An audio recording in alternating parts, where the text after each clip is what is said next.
Hello and welcome back to the Fully Me channel. My name is Jazelle and I am happy to have you here.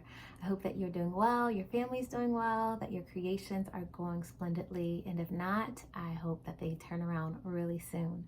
Today I wanted to bring just this topic of understanding how our looks and how we present ourselves, our health, our physical health, our mental health, the way that we think, as well as our access to the flow and creativity are all connected.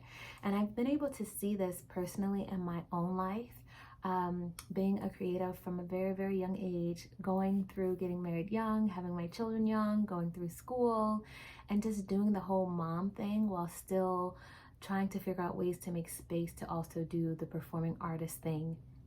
And how there were days where it worked really well, and there were days where it was just like a tug of war, and feeling alone at different sections of my life and different seasons, just because of access that I felt like I had and lack of access that appeared to be most prevalent in certain seasons. And so going through those times, as I look back, and there were moments even in the midst of it, but definitely as I take this time to look back and as I'm going deeper in certain lessons for myself, I'm realizing and recognizing how we are all connected. It's something that I say often, but I'm seeing it more and more as I continue in my own studies and personal growth. And so the way that our world is set up, it's very sectioned off, segregated. This part of your world is this, and this is a whole separate part of your world. They don't interact, they don't connect, they don't affect one another. However, that is not true. Each section affects the other thing. So the way that I see myself affects the way that I parent. The way that I parent affects my creative output. My creative output affects the way that I see myself. And it becomes this circular motion, and the way that I show up in certain rooms, and the way that I present myself to people that I don't know or haven't met before, the way that I walk down the street, the way that I wake up in the morning, it is all directly connected, even connected to the foods that I put in my body. And the foods that I put in my body are therefore connected to the way that I study, the way that I grow myself, the way that I want to expand as a person, as a spirit, as a being. It is all connected. So I jotted down a few notes as this idea was coming to me, and I was like, I'm gonna sit down and I'll make this video right now. So your look, your health, your creativity, as well as your thoughts are all connected. And when I think about, I have like 4 or 5 different sections I've broken it up to. The first one is your physical care. If you are finding yourself in like this dull or dark moment, maybe emotionally, mentally, maybe environmentally, feeling very heavy, very sluggish, it's going to have an impact on the way that you present yourself, on the clothes that you put on when you do your hair, or if you don't do your hair. Do you just put it back? Do you actually take time? How often do you wash your hair? Do you condition your hair? How are you when you are cleaning your body? What things do you put on your body? What products do you put on your body, right? So all of those, in the way that it affects your skin as it is seeping into your pores, this is all physical care. This isn't just the foods that you eat, which is a whole nother section. This is literally just the products that you put on your body, the hygiene that you take care of your body, how often that is, as well as the different clothing that you present yourself in to the world and to yourself first. Because do you look at yourself before you go out the house in the morning? You're presenting yourself to you first. So that is important. That ties into looking good for yourself versus looking good for others. The type of clothing that you wear, the type of clothing that you purchase, is it one that make you feel beautiful? I'm putting this on today. It's not a special occasion, but it's because it makes me feel beautiful. Another thing is access to the flow. And this is talking all about your creativity. When you are, whether you're a musician, whether you are a chef, whether you are an artist, painter, an actor, there's this flow. Oh my gosh, as a creative, it is so delicious. It is so amazing, so juicy. It feels so aligned when you are in the flow. And I know when I speak of this, there's this one particular performance that I was in, and I just see myself even right now on that stage, feeling the emotions running through my body. I'm singing, I'm like twirling around. Part of it was the character, but also I felt so connected. It was a part of me as well. And in that moment, I'm just giving thanks for this opportunity to do what I know I was created to do, but to be so aligned in the role and the emotions of it and just fully alive in the flow. It can also be when you're singing or in music, whether you are singing or a part of a band, when everybody is just in that groove. Like, you don't even have to speak. You're just in this groove, in this flow. Depending on how we connect with our bodies, whether the presentation of our bodies, the hygiene of our bodies, the way that we see ourselves, that affects our creative flow. That affects, it can either open up the pathways for ideas to come and just like bombard you to the point where you're like, hold on, 1 minute, let me take one thing at a time. Or you're sitting and it's crickets for days or months or, God forbid, for years. This is connected to you physically as well as you mentally. So when we get into mentally, we're talking about the thoughts that we think. We're talking about the emotions that are stimulated from those thoughts. They say that 90% of our thoughts are just the same things we think on repeat. It's on repeat, right?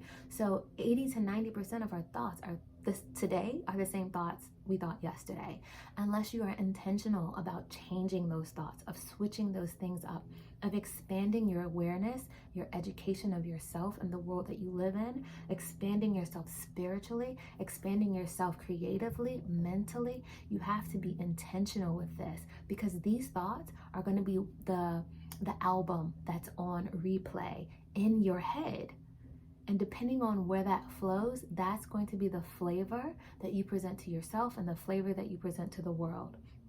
If you are a believer of attraction or magnetism and that you create the world that you see based off of what you think and the emotions that you output, then this will be extremely critical, because essentially what you have on repeat, that album that you have playing and playing and playing, is going to create the world that you see, and it's going to end up being the stimuli to continue that same thing. And if it's negative, then you're going to be in like Twilight Zone loop for a really, really long time. And nobody want to be in a Twilight Zone. It was a TV show. Okay, it was freaky then. I don't want to live it. Right.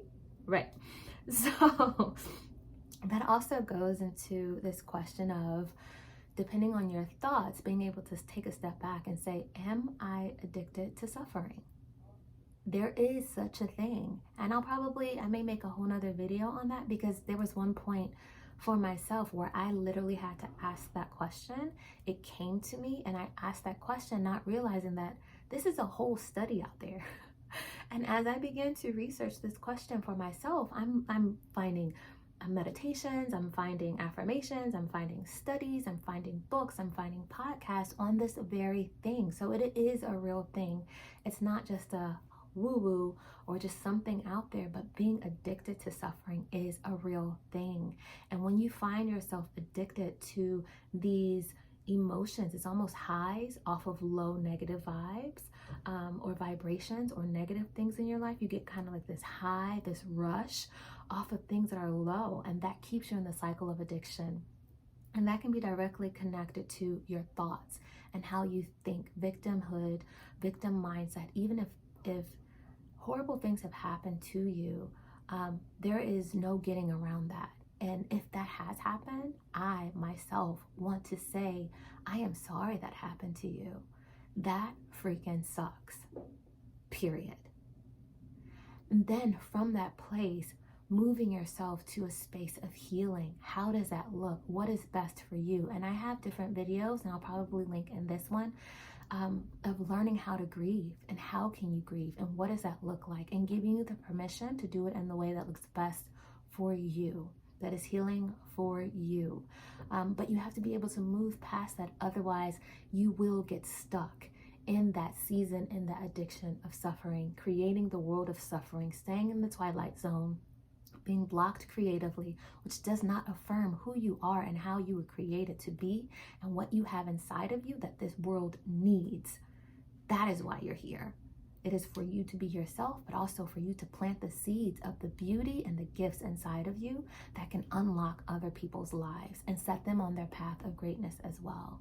And it also ties into how you take care of yourself physically, how you take care of your body, things that you put on, how you represent yourself to yourself first and foremost. I remember there was a season for me where I realized a lot of my hair is falling out. My kids are older now. Why are my hair still falling out? And it had to do with how I saw myself, the thought, how I took care of myself, hygiene, as well as with foods, as well as my mind, emotionally and mentally. And you better believe that impacted my creativity. I wasn't sitting at the piano and writing. I wasn't singing. I wasn't dancing around the house that my children are used to seeing me do. I felt stuck. I felt dark. And this is all connected. What switched that thing? When I began to switch my mindset, when I began to open up myself piece by piece by piece. We are all connected. We are not separate. And here's another tip for you. We are connected to one another. So as we open up ourselves individually, we begin to give permission and show the pathway for others to open themselves up. And that, my friends, is what changes the world. And you want to talk about the world? Let's start with the world in our own home, with our family members, with our children. This changes things in our own world, starting with ourselves, our family, and specifically with our children. We are powerful. You are powerful. So take a look, see, understand that you're all connected, and begin to check out different areas in your life and see how you can change things one by one, improving, expanding, getting stronger, getting better, having fun, enjoying yourself, and seeing how one flood opens and pours up into another flood that pours into another section, and the overflow is magnificent. So if you found this video to be helpful, inspiring, encouraging, all the things, share it with someone who needs it, right? Share it. You never know the life that you can change. Like, subscribe, and until next time, live fully.